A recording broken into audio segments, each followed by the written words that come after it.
Saudari-saudara yang terkasih di dalam Tuhan Yesus, marilah kita berdoa. Dalam nama Bapa dan Putra dan Roh Kudus. Amin. Bapa kami yang ada di sorga, dimuliakanlah namamu.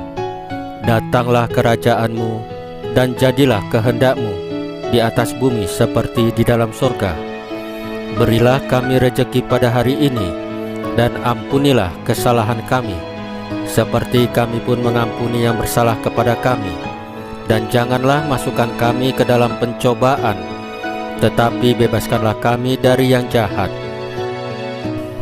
Ya Roh Kudus, hadirlah saat ini untuk memimpin dan membimbing kami dalam membaca firman Tuhan Yesus dan merenungkannya, sehingga kami dapat mengerti maknanya dan dapat kami laksanakan dalam hidup kami sehari-hari di tengah masyarakat kami.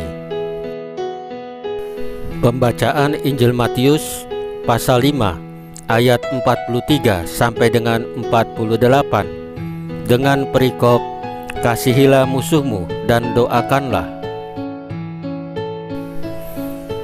Kamu telah mendengar firman, kasihilah sesamamu manusia dan bencilah musuhmu. Tetapi aku berkata kepadamu, kasihilah musuhmu dan berdoalah bagi mereka yang menganiaya kamu. Karena dengan demikianlah kamu menjadi anak-anak Bapamu yang di sorga, yang menerbitkan matahari bagi orang jahat dan orang yang baik, dan menurunkan hujan bagi orang yang benar dan orang yang tidak benar. Apabila kamu mengasihi orang yang mengasihi kamu, apakah upahmu? Bukankah pemungut cukai juga berbuat demikian? Dan apabila kamu hanya memberi salam kepada saudara-saudaramu saja, apakah lebihnya daripada perbuatan orang lain? Bukankah orang yang tidak mengenal Allah pun berbuat demikian? Karena itu, haruslah kamu sempurna, sama seperti Bapamu yang di sorga adalah sempurna. Demikianlah sabda Tuhan, terpujilah Kristus. Saudari-saudara yang terkasih di dalam Tuhan Yesus, mencintai orang yang mencintai kita tidaklah sulit. Namun, tidak demikian dengan mencintai orang yang tidak mencintai kita, apalagi mencintai orang yang menjadi lawan kita.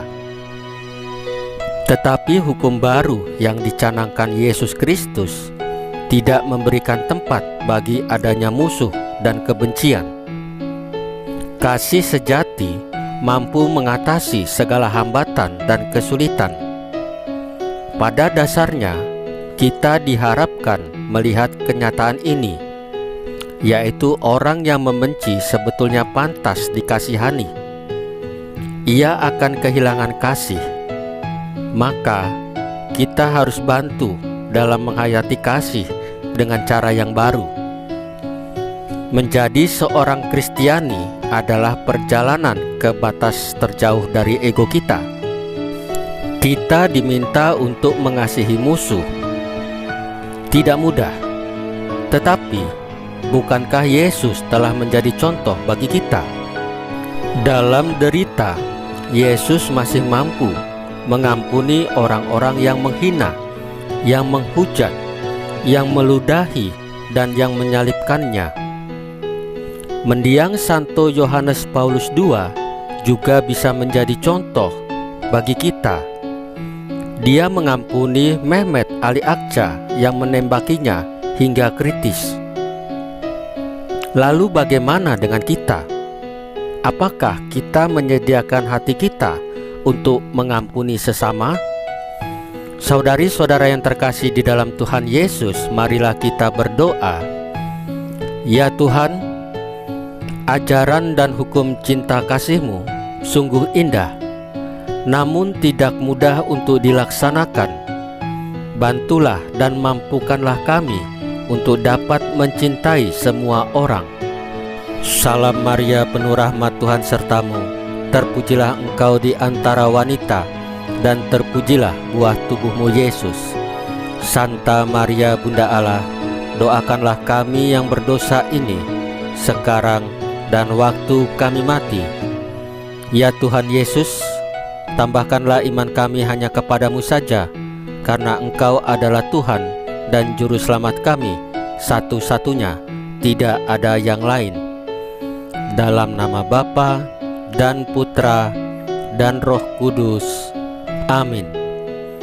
Saudari-saudara yang terkasih di dalam Tuhan Yesus, bacaan firman dan renungan hari ini sudah selesai. Tuhan Yesus memberkati kita semua.